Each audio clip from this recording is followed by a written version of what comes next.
Bapak Ibu guru dan guru dari SMP Negeri 1 Majenang yang berhati dan berdoa. Yang pertama dan utama kita bersyukur siang ini kita diberi kesehatan bisa memenuhi undangan dalam rangka berbagi praktik baik dari guru yang haji yang kemarin telah mengikuti diklat terkait BK, nanti akan membagikan praktik baiknya 7 jurus BK hebat.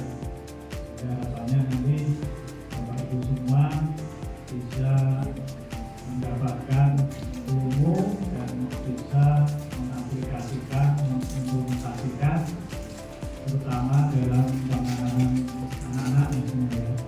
Kita awali kegiatan kita di siang hari ini dengan membaca basmalah bersama-sama. Bismillahirrahmanirrahim. Selanjutnya mari kita sambut narasumber kita dengan tepuk tangan Bu Sri Haryati. Assalamualaikum warahmatullahi wabarakatuh.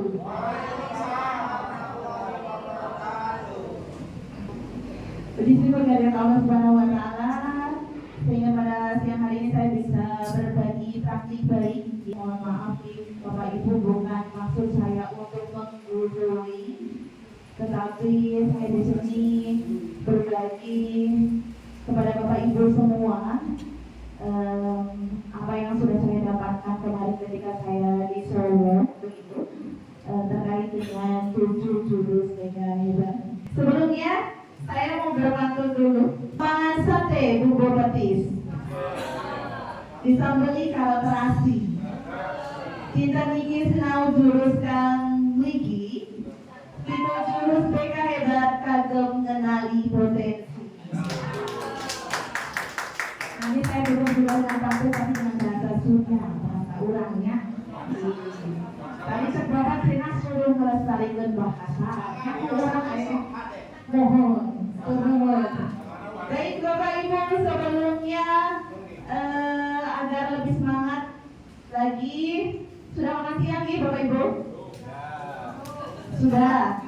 Sedikit. Sudah lebih semangat lagi, ada sedikit breaking dari saya. Tolong konsentrasi, tirukan kata-kata saya. Botol, gelas. Botol, gelas.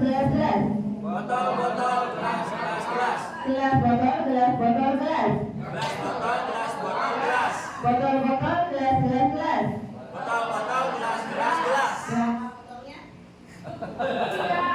Tiga. Oh, botolnya? Dua.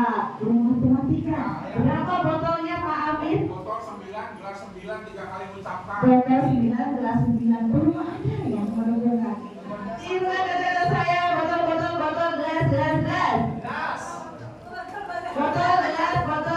Botol. Semangat Bapak Ibu, suaranya dikeluarkan. Mari ngitung. Botol, gelas. Gelas, botol, gelas. Berapa botolnya? Berapa botolnya Bapak? 3. Berapa botolnya? Terima kasih Bu Nani. Tepuk tangan buat Bu Nani. Gimana Bapak Ibu? Maksud yang saya ngomong tadi? Tirukan kata-kata saya. Konsentrasi. Tepuk tangan untuk kita semuanya. Terima kasih. Untuk selanjutnya, saya akan memulai di sini berbagi praktik baik saya 7 jurus BK hebat yang sudah saya dapatkan di seluruh waktu itu. Kemudian di sini ada latar belakangnya pagi, Bapak Ibu. Di tengah kompleksitas perkembangan zaman, mulai dari dinamika teknologi hingga perubahan sosial yang begitu cepat, ya, kita menyaksikan adanya peningkatan kebutuhan akan kesejahteraan mental bagi murid generasi muda kita menghadapi tekanan yang tidak ringan saat ini. Sehingga guru memiliki tanggung jawab moral untuk memastikan mereka tumbuh tidak hanya cerdas secara akademik, tetapi juga sehat mental dan emosional serta berkarakter kuat. Jadi sekarang itu anak-anak Gen Z, ya, anak-anak alpha, begitu Gen alpha itu dikatakan sebagai anak yang generasi strawberry, Bapak Ibu. Bisa dikatakan sebagai seperti itu. Jadi di luar kelihatan bagus, di dalamnya lembek begitu. Nah, inilah di sini tujuan dari kementerian begitu untuk bisa memberikan kesempatan kepada kita semua bahwasannya tidak hanya guru BK yang membimbing putra putri. Jadi kementerian mengajak kita semuanya, Bapak Ibu, untuk bisa memberikan 7 jurus BK hebat ini, karena semua sasarannya nanti juga akan ada guru mapel dan Bapak Ibu guru yang lain, tidak hanya untuk guru BK saja. Begitu. Selanjutnya begini. Nah, ini adalah dasar kegiatan kita, peraturan Menteri Pendidikan, ya, dasar menengah, dan ini nomor 11 tahun 2025 tentang pemenuhan beban kerja guru. Peraturan ini menegaskan bahwa semua guru wajib menjadi pembimbing yang selanjutnya disebut guru wali.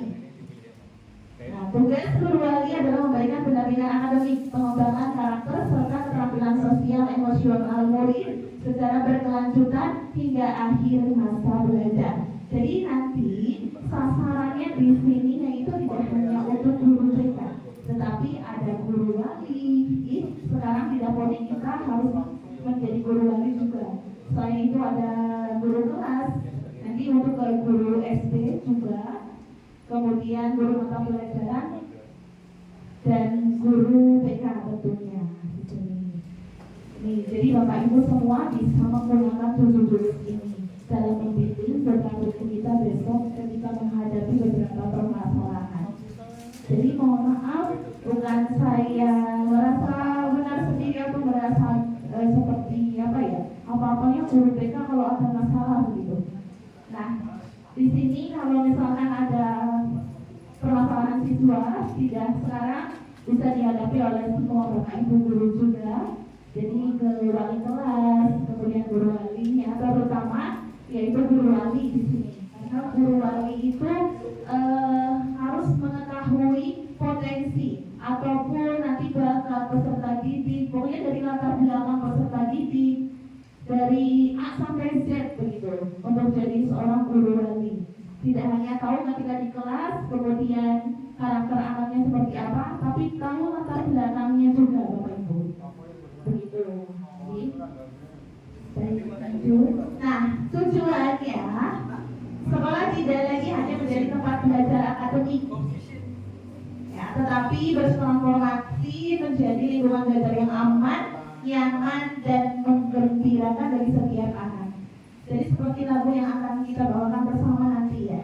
Sekolah aman dan nyaman dan juga menggembirakan. Itu adalah lagu 7 jurus BK hebat. Bagaimana? Gimana Pak? Oh, masih saya bernyanyi Atur dulu. Mungkin bisa tolong diputarkan lagunya. Semuanya berdiri. Bapak Ibu bisa berdiri? Nih, Duduk juga berdiri.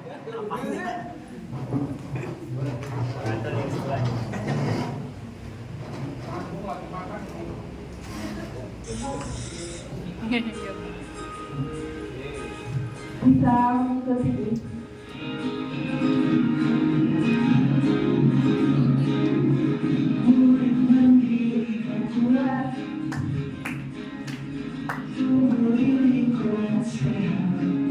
Bapak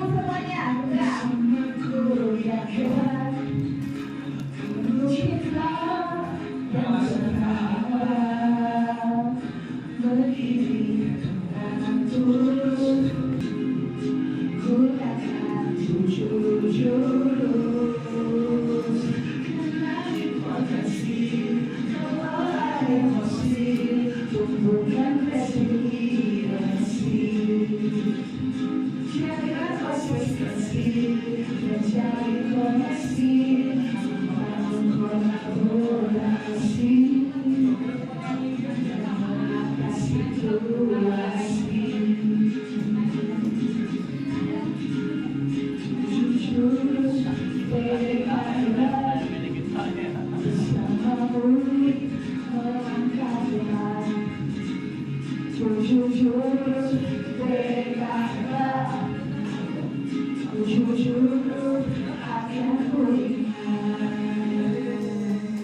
kasih, selamat Bapak Ibu semuanya. Baik, di sini Bapak Ibu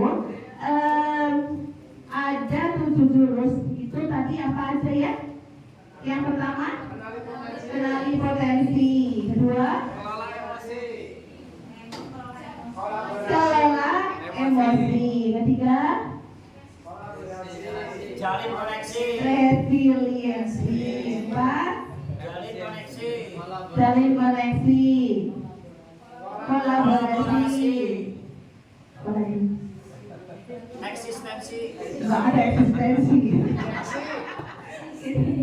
Ya, pokoknya yang belakangnya sisi menata situasi yang terakhir ya. Ini kemarin kebetulan saya menggunakan jurus 1 dan 2 saat melaksanakan on the job learning terhadap anak-anak kita selama 2 minggu kemarin begitu. Ini saya berikan kepada Bapak Ibu pengalaman saya menggunakan jurus 1 ini, yaitu kenali potensi, dengan alasannya yaitu karena begini, kemarin saya menggunakan ini jurus 1 itu agar anak-anak kita bisa tahu gaya belajar, kemudian kecerdasan mereka masing-masing. Nah, dari situ mereka bisa mengenali potensi yang mereka miliki. Baik, ini di BK itu kemarin kita seperti Bapak Ibu mengajar ya, sebelumnya itu biasanya menggunakan metode atau pendekatan. Di sini di jurus BK hebat itu ada metode ARKA. Ini singkatnya dari experiential learning. Itu dari aktivitas, ARKA itu aktivitas, kemudian refleksi, konseptualisasi, dan aplikasi. Nah, aktivitas di sini nanti bisa ada isinya itu terkait dengan permainan, simulasi, bermain peran, video, dan studi kasus. Kemudian refleksi itu diskusi, curah pendapat, menggali makna dari aktivitas yang sudah dilakukan. Untuk konsepnya itu ya terkait dengan teori, dan anak-anak juga bisa diajak berdiskusi begitu. Nah, dari situ kan nanti tahu teorinya misalnya, atau mungkin saya kemarin memberikan ini gaya belajar, materi gaya belajar terkait dengan potensi ini. Kemudian aplikasinya praktik perencanaan implementasi di satuan pendidikan. Ya. Ini kemarin jurus 1 kenali potensi, aktivitasnya yang saya berikan kepada anak-anak. Saya ada assessment yang dari akupintar.id. Saya sudah membagikan di grup sekolah nih. Tadi ada tes gaya belajar, tes kecerdasan majemuk. Mungkin nanti Bapak Ibu bisa mencobanya untuk mengetahui gaya belajar atau mungkin kecerdasan kita begitu untuk mengaplikasikan, atau bisa juga digunakan untuk kepada anak Bapak Ibu agar mengetahui kecerdasannya, kecerdasan majemuk yang dimiliki, kemudian gaya belajarnya seperti apa. Nantinya akan setelah mereka mengetahui dari hasil asesmen Aku Pintar, mereka tahu gaya belajarnya masing-masing. Oh, ternyata gaya belajar itu ada berapa Pak Angga? Gaya belajar? Ada berapa? Ada berapa Bu Yesi? Ada berapa? Ada 3. Betul, ada 3. Tepuk tangan buat Bu Yesi. Ada 3 apa aja Bu Yesi? Auditori, visual, kinestetik. Ya, termasuk yang mana nanti Bapak Ibu bisa mengetahui dari hasil tes yang saya sudah bagikan linknya. Tapi nanti mungkin prosesnya agak lama karena harus antri biasanya karena aplikasinya digunakan oleh orang banyak begitu. Selanjutnya setelah saya membagikan asesmen kepada anak-anak, mereka mengisi sangat antusias sekali, apalagi harus membawa HP ke sekolah begitu ya. Sangat senang sekali anak-anak kesempatan untuk membawa HP, tapi dikumpulkan dulu kok saya baginya Pak. Begitu. Nah, di sini mereka sudah mengisi terkait dengan gaya belajar untuk kecerdasan majemuk. Nanti saya akan lanjutkan lebih lanjut di kegiatan bimbingan selanjutnya. Tapi kemarin saya menggunakan gaya belajar saja, begitu. Nah, dari sini saya memberikan refleksi kepada murid berkelompok sesuai gaya belajarnya masing-masing dan berdiskusi terkait persamaan gaya belajarnya. Ternyata mereka sangat senang karena setelah tahu gaya belajar, oh iya ya, ternyata aku memiliki gaya belajar kinestetik. Oh selama ini benar enggak yang kamu isi sesuai enggak dengan pertanyaan yang ada? Iya Bu, katanya seperti itu. Jadi saya tahu sekarang, oh ya saya punya gaya belajar yang harus melakukan segala sesuatu itu harus melakukan. Itu berarti gaya belajar apa Bapak Ibu? Kinestetik. Kalau harus melihat gambar-gambar visual, kalau mendengarkan kecerdasan audio, udah pintar-pintar semuanya saya yakin sudah luar biasa. Guru-guru di sini tuh hebat-hebat Pak. Betul. Itu setelah melakukan refleksi, kemudian ternyata mereka menemukan persamaan karena saya mengumpulkan sesuai dengan gaya belajarnya masing-masing. Jadi kelompok 1 yang gaya belajarnya kinestetik kumpul bersama kinestetik, kelompok 2 yang gaya belajarnya visual kumpul dengan visual, dan seterusnya dengan yang satu lagi seperti itu auditory ya. Nah setelah itu mereka menemukan beberapa persamaan ternyata setelah berdiskusi bersama. Nah untuk konsepnya kita bersama dengan murid membahas terkait dengan gaya belajar tadi. Nah setelah itu kan mereka jadi tahu beberapa gaya belajar ada 3 itu. Nantinya tujuannya kenapa saya mengambil gaya belajar untuk mengenali potensi agar mereka tahu nantinya strateginya di aplikasi ya, agar akhirnya anak-anak kita tahu potensi kemudian gaya belajarnya sehingga dapat mengaplikasikan dalam kegiatan belajar mereka. Dan tahu saya mengajak mereka untuk ayo silakan kalian kumpulkan strategi belajar kalian setelah mengetahui gaya belajar mereka masing-masing.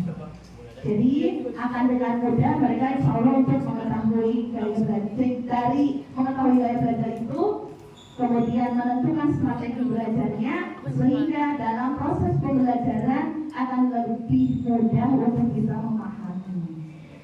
Nah dari seperti ini maksudnya kita semua sebagai Bapak Ibu guru kan tentunya harus mengetahui dari gaya belajar sehingga dalam memberikan strategi pembelajaran pun kita bisa dengan mudah. Ketika anak-anak yang suka mendengarkan, ya kita misalkan memberikan penjelasan dengan video atau dengan gambar misalnya kalau yang visual, atau melakukan kegiatan gerak seperti olahraga, itu kan kinestetik begitu. Jadi akan lebih mudah untuk anak-anak bisa memahami pembelajaran.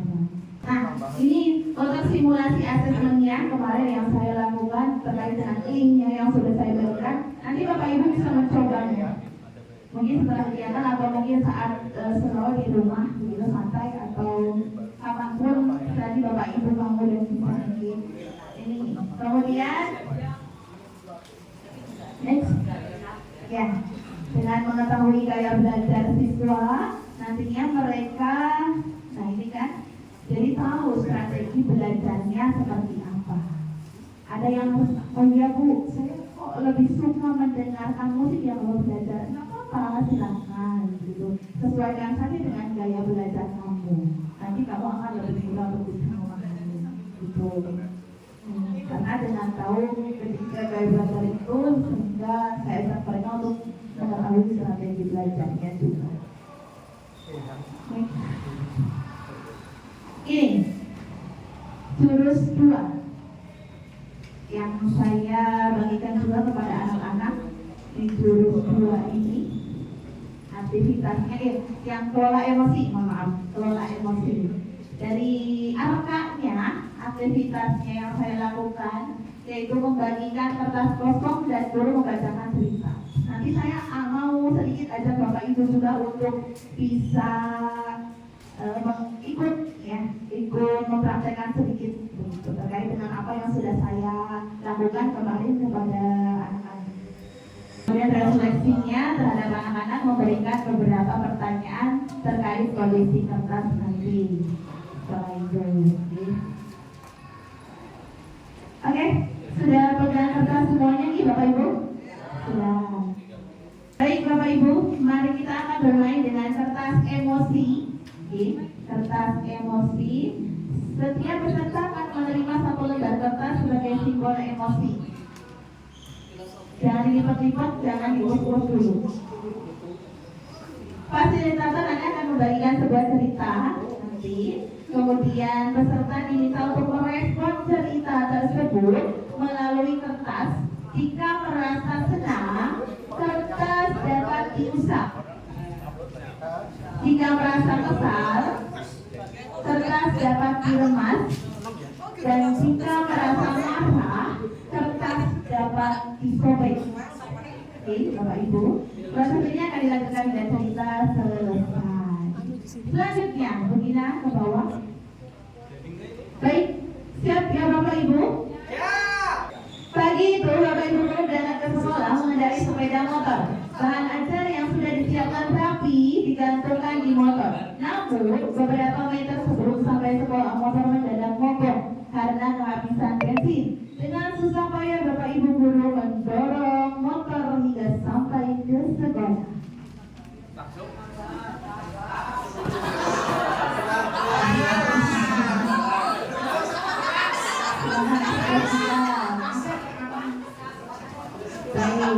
Selanjutnya, Bugina.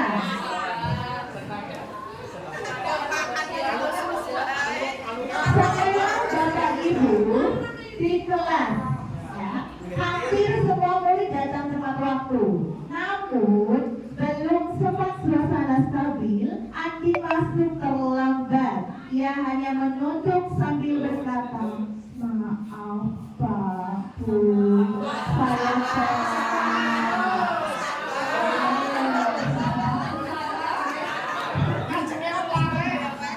ekspresikan Bapak Ibu. Lanjut.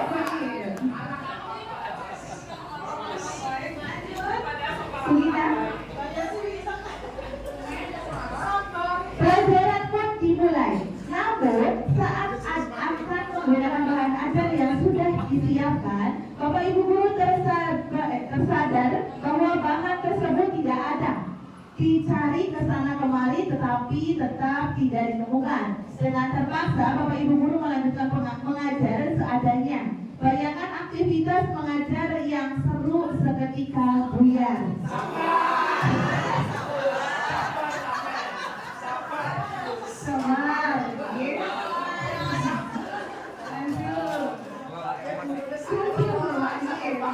Luar biasa.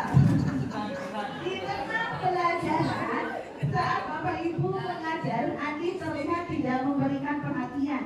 Dia menunduk di bangkunya. Saat didekati, ternyata Andi sedang terlelap ketiduran.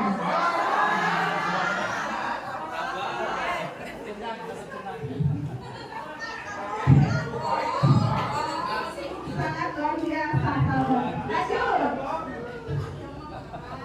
Tak lama kemudian ada seorang bapak mengetuk pintu kelas. Bapak Ibu membuka pintu dan menghampirinya. Bapak itu berkata, "Bu, saya mamanya Andi. Sebetulnya Andi sudah tidak 3 hari di rumah sakit karena menunggu ayahnya yang sedang sakit. Meski kurang tidur, tapi Andi maksa selalu ingin sekolah karena tidak mau ketinggalan pelajaran. Sekarang saya izin mau jemput Andi karena ayahnya masuk ICU." Sabar. Lanjut, begini. Paman Andi juga mengeluarkan sebuah bungkusan dari tasnya. "Oh iya Pak, guru. Tadi di jalan saya menemukan bungkusan ini. Saya tidak cek isinya buku dan ada nama sekolah ini. Jadi saya bawa, siapa tahu ibu guru bisa mengembalikan kepada pemiliknya. Bu guru melihatnya dan ternyata itu adalah bahan ajarnya yang tadi dia cari-cari. Anjing dan pamannya pun berpamitan. Nah, lanjut. Ada lagi. Bapak Ibu kembali ke kelas dengan bahan ajar yang membantu tangan.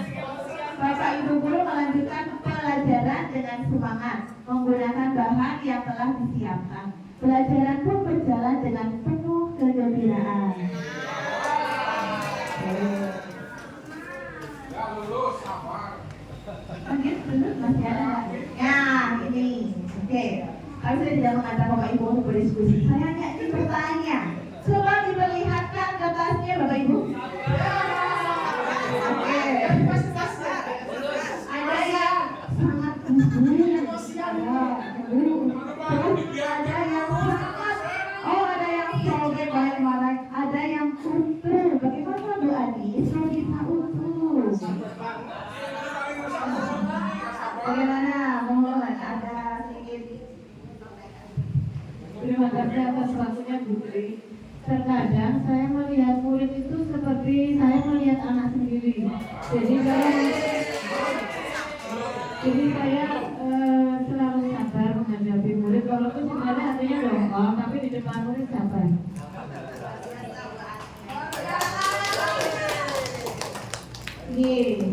Ada yang sangat khusus tadi. Oh, Pak Agung yang ngomong sejarah dia. Yang sangat khusus saya lihat tadi ada Bu Murti sama Bu Murti. Kenapa? Kondisi kertasnya ada yang mulus, ada yang kusut, ya, terus ada yang sobek juga, gitu. Nah, kita bayangkan saja itu adalah siswa kita. Bagaimana? Apa sebenarnya yang harus kita lakukan, gitu ya? Silakan Ibu Murti. Terima kasih. Tadi mendengar dari awal kan belum berhadapan dengan murid. Kalau tadi yang nomor berapa baru berhadapan murid itu kalau berani tadi sabar saya setuju. Tapi kalau awal kan belum berhadapan dengan murid. Jadi kondisi yang membuat kita terhambat itu membuat saya kesal. Manusiawi kalau menurut saya kesal. Terus tadi yang terakhir itu kalau menyerangkan saya lulus. Meskipun tidak lanjut usul gitu.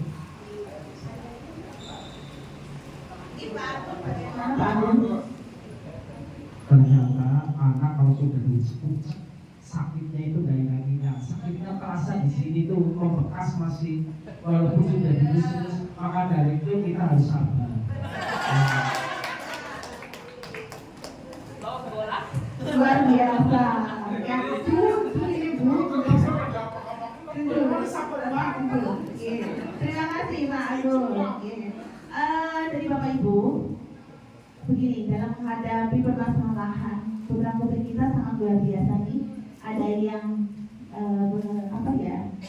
ya seperti yang sudah kita ketahui bersama. Jadi kami mengajak untuk tidak, mohon maaf, tidak tiba-tiba misalnya ada permasalahan langsung datang di ruang BK gitu. Silakan Bu, langsung menyerahkan kepada kami. Tetapi kami berharap begitu untuk kita semuanya bekerja sama, berkolaborasi dengan baik. Karena permasalahan sekarang sangat kompleks, anak-anaknya sangat luar biasa, dan itu adalah tantangan bagi kita sebagai pendidik untuk bisa terus memberikan kesempatan kepada mereka agar terus berkembang secara optimal. Nantinya untuk selanjutnya agar apa yang kita harapkan pun terhadap anak tersebut bisa lebih baik. Ada berapa Bapak Ibu emosi itu ada banyak? Apa saja? Tidak hanya sedih dan marah, senang, terharu, kecewa, terkejut, takut, heran, cemas. Ya betul, banyak sekali emosi-emosi yang dihadapi oleh peserta ini. Jadi inilah tugasnya kita bersama untuk membangun kolaborasi seperti tadi ada salah satunya di dalam guru-guru kita juga. Selanjutnya ke PowerPoint lagi. Refleksi tadi seperti yang sudah Bapak Ibu lakukan, saya mengajak anak-anak juga seperti ini, dengan kertasnya. Kemudian ada juga belum di sini. Masih di yang ini dulu, baik. Nah, ini refleksinya. Jadi ada beberapa pertanyaan tadi yang saya lakukan, itu adalah salah satunya bagaimana kondisi kertas, kemudian apa yang harus dilakukan sih kalau ada teman kalian yang seperti itu, begitu. Untuk mengelola emosinya agar tidak selalu marah atau mungkin melakukan sesuatu hal dengan cara yang baik seperti apa. Itu saya kemudian merefleksi, memberikan beberapa pertanyaan tadi terkait kondisi kertas, kemudian konsepnya saya mengajak mereka berdiskusi bersama. Di sini terkait dengan jenis-jenis emosi, kemudian macam emosi, cara mengelola emosi dengan baik dan positif seperti apa. Karena anak remaja itu kan kemarin seperti yang sudah ada di sekolah kita ya, ada beberapa yang emosi sedikit nendang kaca pintu begitu ya, terus emosi dikit udah salah paham sama temannya langsung marah dan sebagainya. Perlu kita berkolaborasi bersama untuk saudara-saudari kita agar bisa mengelola emosi dengan baik. Untuk aplikasinya saya mengajak mereka untuk bermain roda emosi. Oh iya, saya lupa tadi ada sebenarnya saya membuat roda emosi di ruang mereka. Kebetulan sangat sederhana. Saya buat sendiri roda emosi itu dari kardus bekas gitu. Saya mengajak anak-anak untuk bermain roda emosi.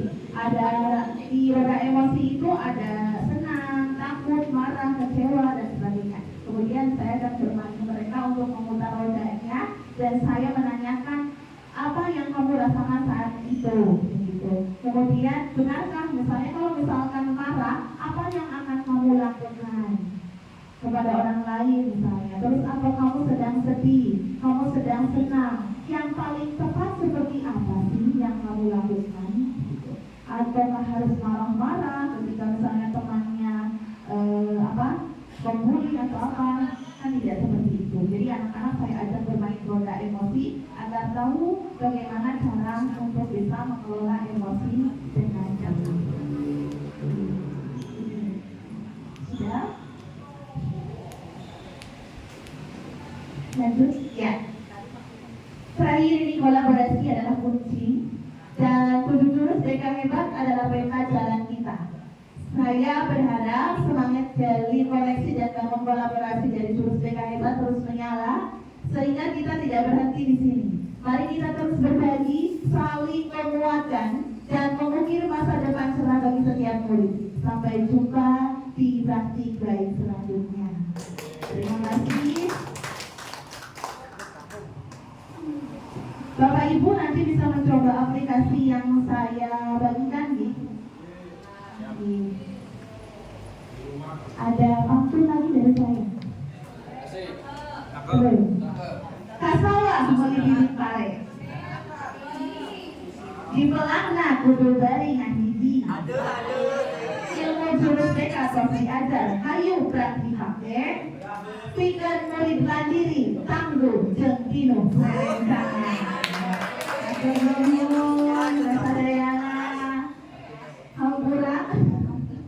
I don't know. Lamun misalkan aya kata-kata diurang anu kurang berkenan, gunakan geleng-geleng.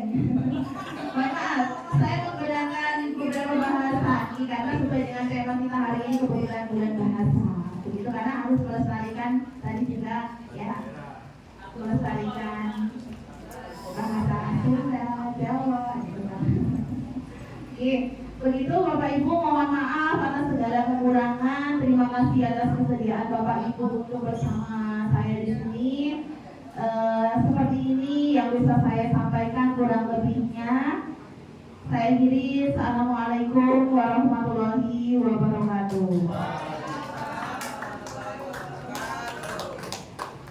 Ada 7 jurus tapi baru disampaikan 2. Kami berharap yang 5 untuk bisa diberikan juga ya. Jadi yang 5 karena mungkin kita juga perlu, tadi baru yang pertama apa tadi Bapak? Jadi ternyata ada asesmennya untuk mengenali potensi anak. Dan Bapak Ibu guru mapel pun saya yakin perlu ini. Jadi perlu mengetahui anak itu gaya belajarnya apa gitu ya. Sehingga nanti pada saat mengajar menyesuaikan dengan gaya belajar anak-anak. Kemudian yang kedua tadi kelola emosi. Ya. Luar biasa ternyata Bapak Ibu sini luar biasa ya. Sabar semua ya. Nggak ada yang bisa emosi ternyata. Ya. Mudah-mudahan tidak hanya di ruang ini. Ya. Di ruang kelas maupun di luar ruang kelas ini bisa sabar semua seperti tadi ya.